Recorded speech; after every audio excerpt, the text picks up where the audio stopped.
if we're in Egypt, if we're here, if we're anywhere, it's no longer the cultural possession of a people, because there's no time for that. Any elder I've ever met says, you know, you're of a good heart, come, I'll teach you. And then some of the nephews will say, you're not supposed to teach him, he's not whatever. The elder says, I'm the library. The library has to be passed on. I'm old. If you don't want me to teach him, then you come to me. In a respectful manner, I will teach you. But if you won't do that, I will pass it to him, because he will pass it on to somebody else. Otherwise, it's gone. That's what an oral tradition is. It has to move forward. And it's not necessarily that great just to write it down, because you need to have the voice who can clarify. If you read a story, you're going to interpret the story. You need the elder to say, no, that's not it. What I'm saying is this, and then enhance the story. So we're all wisdom keepers. And in the case of the Paracas, you're talking about people who have not existed for 2,000 years. There are no descendants. There's no one who can say, my ancestor was Paracas. We don't know what language they spoke. What they've left behind is what is in the sand. That's why I'm thankful that Dr. Tim's here to look at this.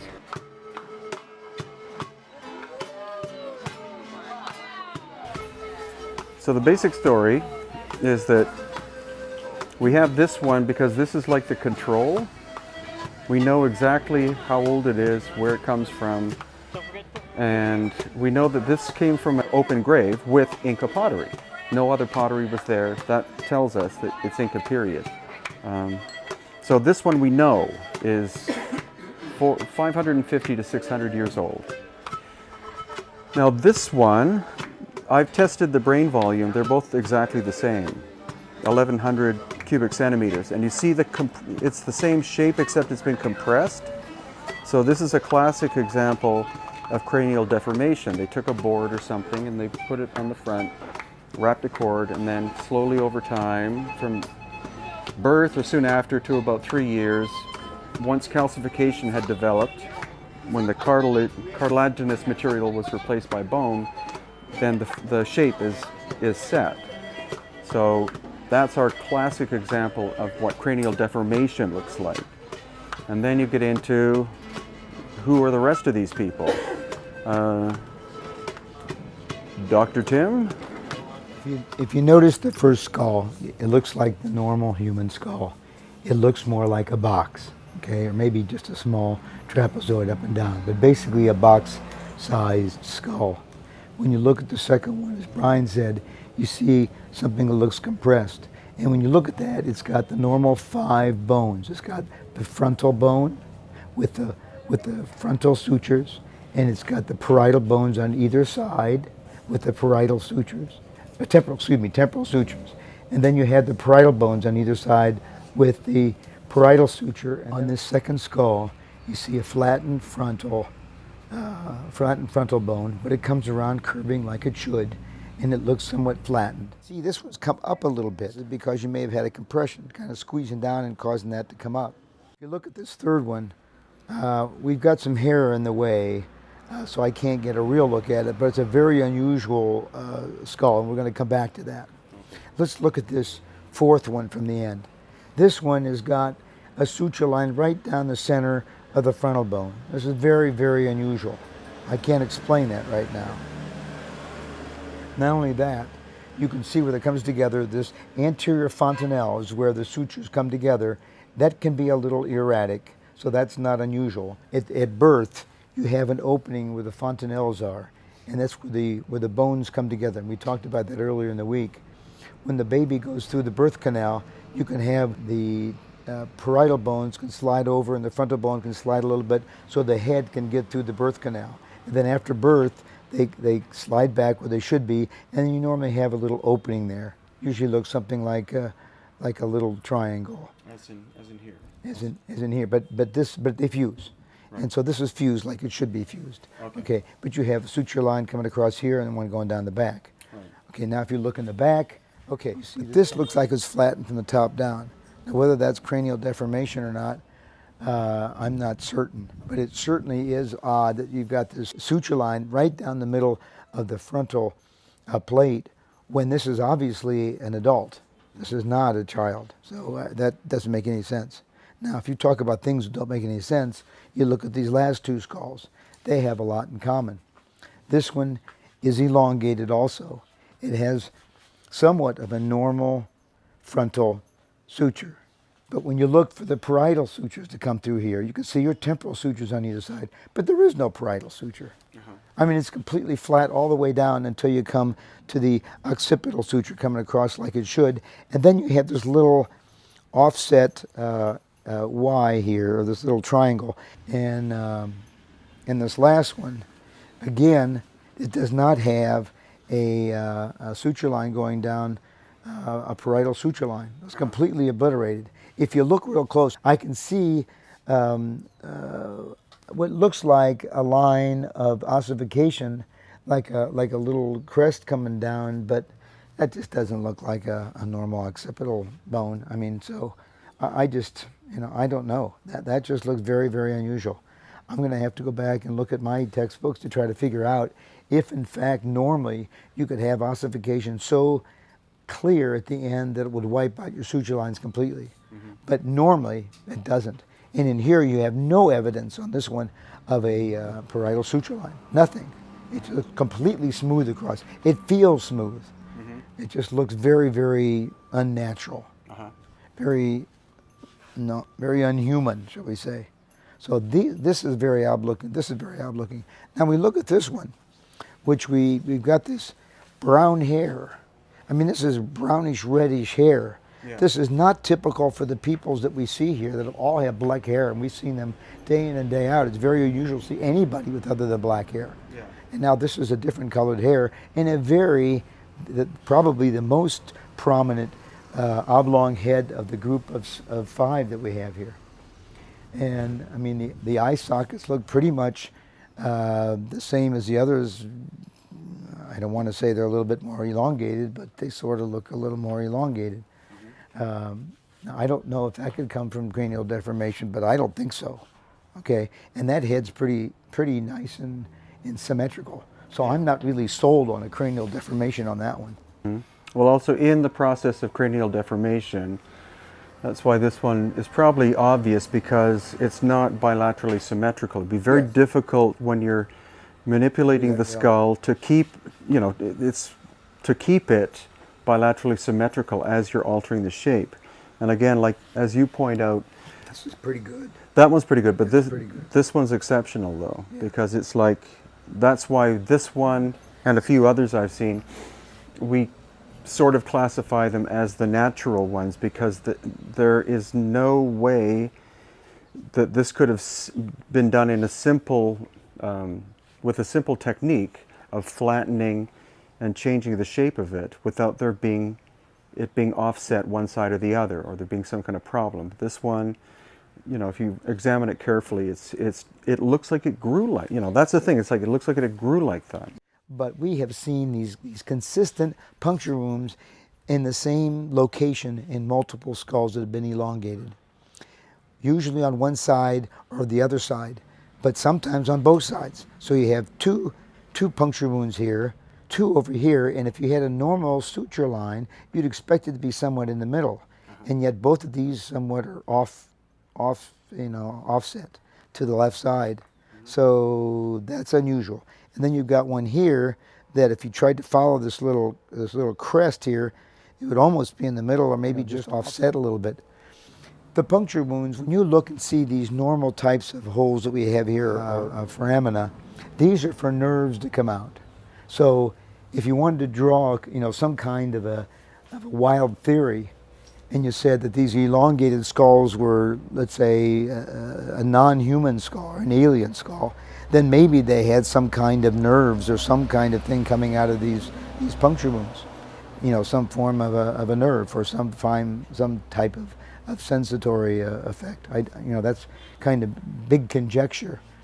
And I'll have to go back and look and see if there's any explanation of puncture holes like that in skulls for any reason whatsoever. But I cannot think of any, and I certainly do not remember seeing any in any skull that I've evaluated in the past.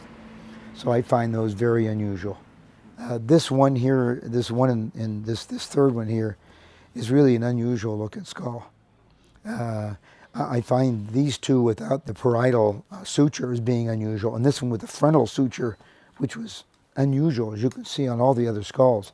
That's just odd. Particularly, that's an old skull. That is not a young person. And so there should be more fusion. There should be more fusion. Oh, if there was such a, if they do fuse, it would be fused by now. Just, I mean, there's a lot of variation in skulls. When you go ahead and look at people that have gotten their head shaved, you can see a lot of funny looking, bony looking skulls. But this is is not like your normal bony looking skull. And again, it's in a very elongated. Now, whether this is a cranial deformation, you know, I don't know. But it is just really odd that you've got your suture line above where that bulge is. I mean, that's just that's an unusual skull. We're going to bring out a mummified one and see if we get any more detail out of it.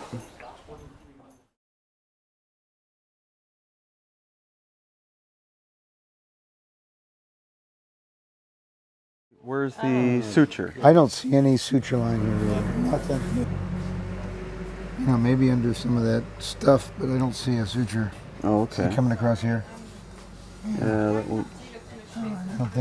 I don't see a suture line, which goes along with some of these other weird things like this one. See, it would make it look more like that one again. And let's go on the back.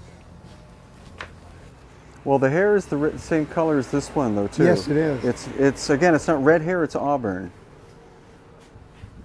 But it's very, and I've, you know, I had a guy who lives in Peru. He's a professional wig maker from England, so he knows hair better than anybody. And when he saw this, you know, I said, "Is it henna? Is it dye?" He said, "No, that's natural."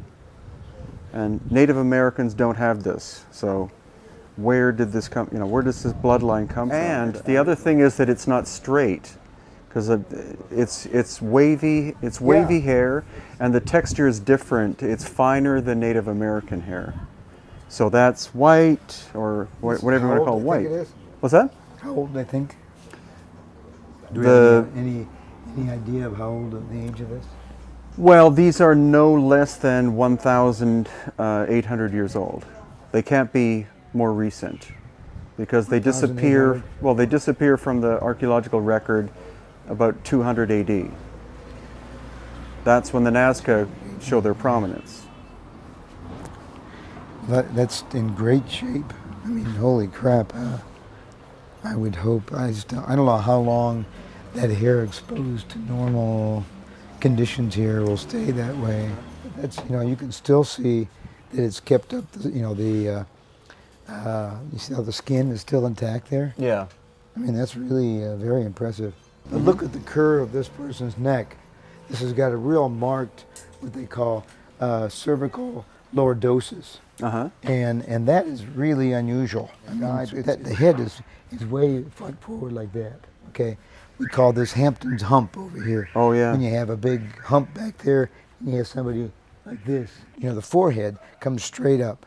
See this one, how it goes straight up? This one is even more marked of how it goes straight up. And then it kind of comes back and comes around. This is a real straight head. See this one? Very straight head. Exactly, and that's the thing, like here. This one, still, kind of it comes up a little bump. You see this got the bump too, but it comes up, this one kind of straightish, but nothing. This one and this one are really prominent. Yeah, yeah. Way straight up. And if you look at it, see, it's a nice oval. Yeah, Nice well, oval. it's you know, like this, you could easily say that something was, a cord or something was put here because it's compressed. You know, the angle changes. You can, you know, it's off. It looks it's a little like, bit off kilter, but this one is beautifully domed in this and curved that way. That would be very difficult to achieve with binding, because how are you going to balance? How can you apply the pressure to create that shape without flattening an area? Well, here's the thought. On this one, for example, when you look, if you squeeze the head this way, then you'd expect this suture line right over here is going to have to give. So if you squeeze it, then you're going to end up having some kind of like a cone in the back. They don't have cones like that in the back. So, you know, this one looks like it was squashed down. Right. Okay, this likes a flatter head. These went this way. Now, if they're squeezed this way, then you'd expect to have these two parietal bones coming up and hitting together like that and sticking up. Oh, kind of yeah, like that. yeah, And that's not the case. It's nice and smooth over there. Uh-huh. So when this frontal bone comes back, would that frontal bone hit this and make some kind of a groove or something that looked funny because it didn't quite match up this back part to the front part. Mm-hmm. I mean, that's kind of what you're seeing here. But again, Mother Nature, whether it's here or elsewhere, has a funny way of doing things. And most of Mother Nature is pretty symmetrical. Right. And we joke in medical school, if you can't figure out what's going on the right hand, look on the left hand, Ah. And so the same, with skulls and everything else. Mm-hmm. You look to the left, to the right for symmetry, and you look kind of in the front to the back for symmetry. And this is pretty doggone symmetrical. And it's a nice, smooth-looking skull. Even this little indentation here, you got an indentation there, and you've got this little bit of a little groove under here, a little bit of a groove under here, maybe a tad of a groove under here, but very little. But there's still a hint of a groove here. This one.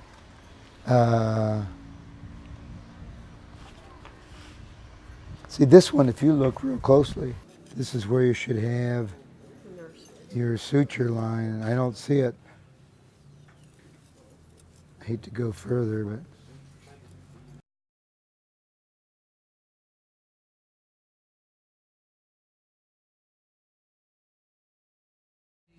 there is no suture line here. This has no suture line going back. It doesn't? It does not. Okay, good. I still like to try to just go in and see if I can find a hole. This is about where they are. Question about, was that a method used when they mummified and they stuck something in their head to do it? This one is. Some kind of a insect burrowing it is an interesting thought. Unfortunately, why would it always be here? Say, that's what, I don't like coincidences. Well, I'd like to see puncture holes on this, and it would be somewhere right around here, and I've yet to identify it. Look in there. What do you see? 2 holes? I sure as hell see one. You see it? It's right here. Okay. It's about the same size as those other ones we looked at. And that's about the location of those other ones. So I would have a strong suggestion that does have a puncture hole in it. So this will be interesting now on this little baby. Oh God, look at that. That's just really classic, isn't it? Oh my, it's got pretty big teeth. So there's still hair underneath there, which means some of that is probably still the skin. I mean, here's skull, here's binding. This over is coming down there. Yeah. So there's still hair underneath there, which means some of that is probably still the skin. See? Oh yeah. See, so you've got this beautiful binding with whatever kind of preparation they used in it. So he's got, or she's got, I think another tooth may have been getting ready to erupt, or I can't tell. But that would be helpful. Maybe I can tell by, can I lift it upside down? Sure.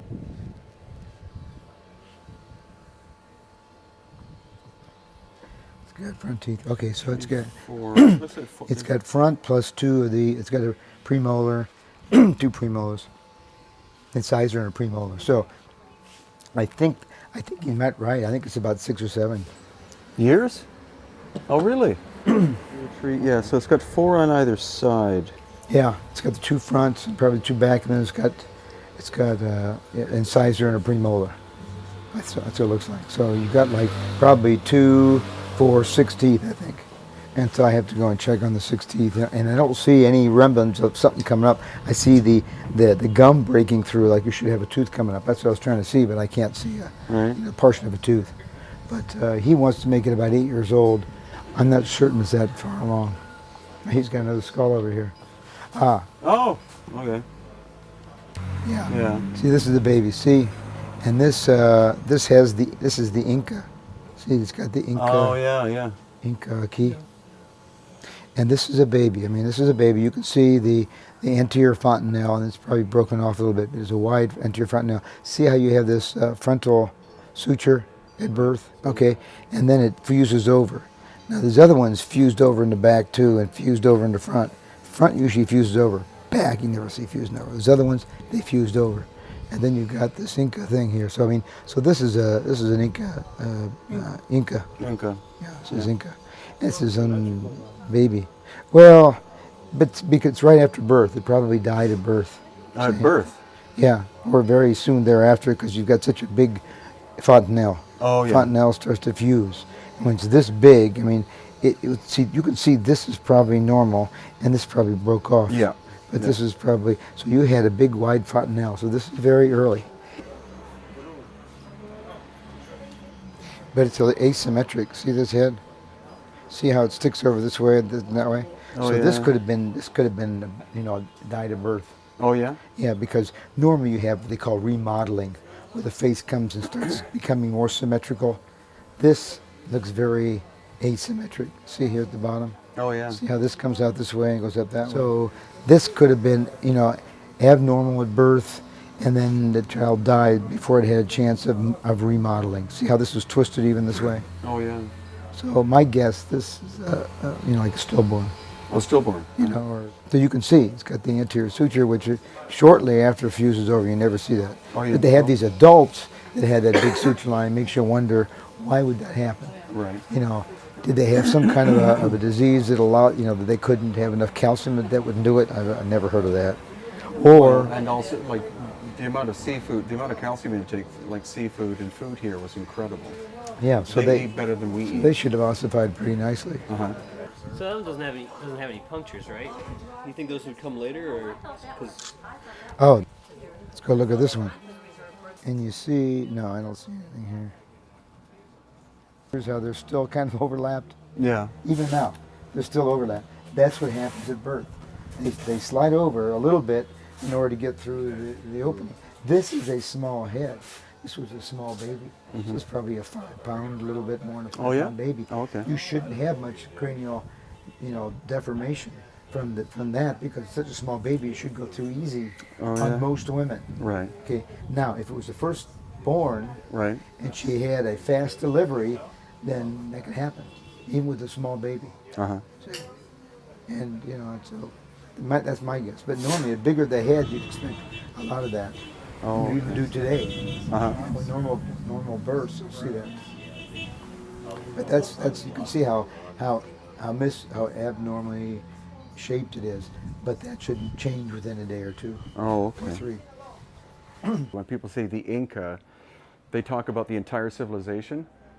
The Inca were solely the royal family, and they were like many royal families in that the bloodline was incredibly important to them. The Sapa Inca, the first Inca, he was responsible for this growing population. When the Spanish arrived, it was at least 15 million people that he didn't rule over. He was responsible for the welfare of the people. So that's why it was important for him to marry either his sister or his cousin, because they had to keep the bloodline pure that way. So at the maximum, there were about maybe 1,000 people you could call truly Inca.